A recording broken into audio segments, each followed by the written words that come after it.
तो नमस्कार। आज 7 मई है दोस्तों। 7 मई के दिन गुरुदेव रविन्द्रनाथ टैगोर का जन्म हुआ था कोलकाता में। रविन्द्रनाथ टैगोर अपनी माता पिता के 13वीं संतान थे। प्यार से उन्हें सब रवि कहकर बुलाते थे।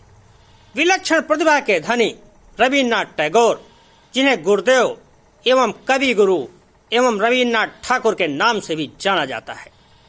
दोस्तों, 8 वर्ष की उम्र में ही उन्होंने रचना रच डाली थी और 16 साल के होते कविता एवं कहानियां लिखनी शुरू कर दी थी। गुरुदेव की पहली शिक्षा सेंट जेवियर कोलकाता में हुई थी। उसके बाद 1978 में लंदन के यूनिवर्सिटी ऑफ कॉलेज में दाखिला लिया। दोस्तों, बैरिस्टर की पढ़ाई पढ़ने गए थे लंदन, लेकिन मन नहीं लगा और वापस पढ़ाई छोड़कर फिर चले आए, अधूरी छोड़कर। बाद में 1940 में ऑक्सफोर्ड विश्वविद्यालय ने डायरेक्टरेट की उपाधि दी थी गुरुदेव टैगोर को। दोस्तों, टैगोर ही नहीं, उनके बड़े भाई सत्येंद्र नाथ IAS परीक्षा पास करने वाले देश के पहले भारतीय थे। दोस्तों, रविन्द्रनाथ टैगोर लंबे केस, लटकती दाढ़ी, ऊंची पतली काया के कारण प्राचीन भारत के ऋषियों में उनकी गिनती होती थी। हिमालय पर्वत स्थल पर गुरुदेव ने खगोलीय, आधुनिक विज्ञान एवं संस्कृत एवं कालिदास जी के बारे में काफी कुछ अध्ययन किया। 1873 में अमृतसर में 1 माह प्रवास के दौरान सुप्रभात, गुरवाणी, नानक बनी से बहुत प्रभावित हुई, जिन्हें स्वर्ण मंदिर में गाया जाता था। पुस्तक मेरी बानों में उल्लेख है, गुरुदेव की शादी मरांडी देवी के साथ 1 मार्च 1874 में हुई और दोस्तों 23 नवंबर 1902 को उनकी पत्नी का 28 साल में निधन हो गया। 5 बच्चों में 2 का बाल्यावस्था में निधन हो गया था। साहित्य के लिए गुरुदेव को 1913 में गीतांजलि नामक पुस्तक यानी रचना के लिए नोबेल पुरस्कार मिला था। 1915 में राजा जॉर्ज पंचम ने नाइटहुड की उपाधि से सम्मानित किया, जिसे 1919 में जलियांवाला बाग के विरोध के बाद वापस ले लिया अंग्रेजों ने। दोस्तों, 2002 का संग्रह गीत बितान यानी गीतों का बगीचा के रूप में जाना जाता है। गुरुदेव की रचना से 3 देशों ने अपना राष्ट्रगान बनाया। भारत ने जन गण मन एवं बांग्लादेश ने एवं श्रीलंका ने कुछ भाग लेकर गुरुदेव के अंश को शामिल किया। गुरुदेव रविन्द्रनाथ टैगोर मानवतावादी विचारक थे। वो भारत ही नहीं, एशिया के ऐसे पहले व्यक्ति थे जिन्हें नोबेल पुरस्कार दिया गया था। 51 साल की उम्र में अपने बड़े बेटे के साथ इंग्लैंड जा रहे थे। समुद्री मार्ग से भारत से इंग्लैंड जाते समय गीतांजलि का अंग्रेजी में अनुवाद किया, जिसे पूरी दुनिया में सराहा गया। और दोस्तों, गीतांजलि गजब की लेखनी है उनकी, उसी की वजह से नोबेल मिला था उनको। यह पहली कृत ऐसी थी जो विश्व में सबसे ज्यादा सराही गई। गुरुदेव ने 3000 पेंटिंग बनाई। अंग्रेजी शासन में हिंदू मुसलमानों में फूट डालने की बंगाल विभाजन की योजना अंग्रेजों ने बनाई थी।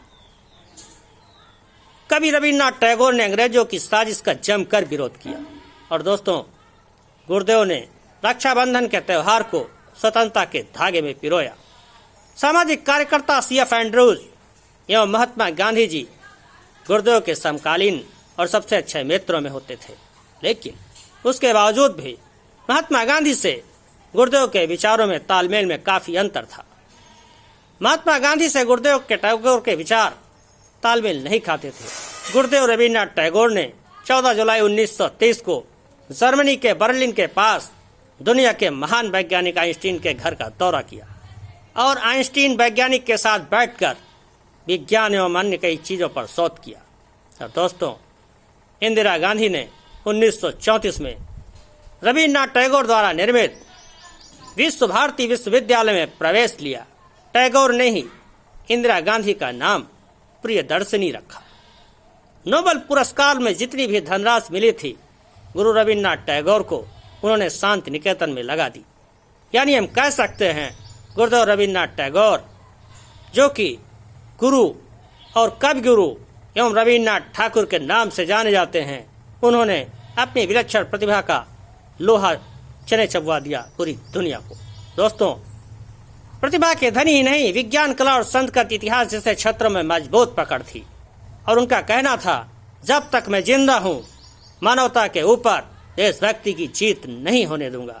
यह बयान आज से 100 साल पहले दिया गया था और दोस्तों, यदि आज दिया गया होता तो कल्पना करिए देश में कितना बखेड़ा हो जाता। टैगोर का मानना था, देशभक्ति चारदीवारी से बाहर विचारों के जोड़ने की आजादी से हमें रोकती है। 1908 में प्रसिद्ध वैज्ञानिक जगदीश चंद्र बसु की पत्नी का जवाब देते हुए कहा था गुरुदेव ने कि देशभक्ति हमारा आखिरी आध्यात्मिक सहारा नहीं बन सकता। 1916-17 में जापान के अमेरिका यात्रा के दौरान राष्ट्रवाद से जुड़े कई वक्तव्य दिए। भारत के संदर्भ में टैगोर ने लिखा, भारत की सामाजिक समस्या नहीं है, राजनीतिक समस्या नहीं है, सिर्फ विचारों की बात है। और दुनिया से प्रेरणा लेने की बात कही भारत को, यानी वो भारत को आधुनिक भारत बनाना चाहते थे। उनका कहना था कि पूरी दुनिया में हमारे जैसा सोच नहीं है, दुनिया इससे इतर है, हमें उसको भी देखना होगा। दोस्तों, मैं राजेंद्र सिंह, हमारे यूट्यूब को लाइक एंड शेयर करना एवं जहां भी कमेंट की आवश्यकता हो कमेंट करना। नमस्कार।